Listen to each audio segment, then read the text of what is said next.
សួស្តីអ្នកទាំងអស់គ្នាស្វាគមន៍មកកាន់ Channel រៀនដល់ Photoshop បាទយើងធ្វើការបង្កើត background ថ្មីមួយមកចុច Control N ក៏បានដែរបាទ size របស់វាគឺ1920 10x8 resolution 72 អូខេ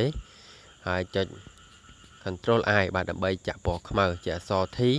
ដើម្បីសរសេរអក្សរឬក៏ចូលទៅកាន់ horizontal type tool បាទអ្នកទាំងអស់គ្នាអាចសរសេរពាក្យអីក៏បានដែរតែសម្រាប់នៅក្នុងមេរៀននេះយើងសរសេរពាក្យថាលើបបាទយើងចុច Control Alt ដើម្បីទាញ copy ឬចុច Control J ក៏បានដែរបាទធ្វើការ copy អក្សរយើងចូលទៅកាន់ layer copy ទី2បាទបន្ទាប់ពី layer ដើមរបស់វាហ្នឹងដើម្បីផ្លាស់ប្ដូរតួអក្សរទៅជា O V E បាទហើយយើងទាញវាឲ្យចំកដាលតិចមកក្រោយពីដែលយើងបដូរហើយបាទងាយស្រួលនៅក្នុងការ design បាទហើយបន្ទាប់ពីយើងទាញវាคลิกគ្នាហើយគឺយើងចុចលើអក្សរ L បាទ layer L ហ្នឹងដាក់ mask បាទ add mask add layer mask ជាខាងក្រោមនេះបាទ layer បន្តបន្ទាប់ហ្នឹងក៏ដាក់ add layer mask ដូចគ្នាដែរបាទយើងចុចលើ L ដំបូងហ្នឹងចូលទៅកាន់ gradient បាទរើសយក gradient ហើយយក gradient right click លើវាមកយកពាក្យពណ៌សនិងពណ៌ខ្មៅបាទយើងទាញពីដើមមកខាងចុងនេះ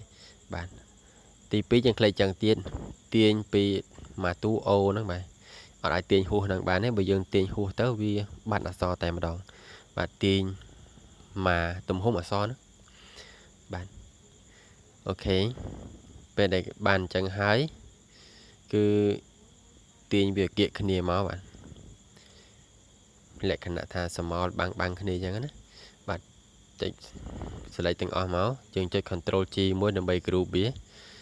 បាទ Control A ចុច Align Horizontal Center និង Align Vertical Center ដើម្បីឲ្យចំកណ្ដាល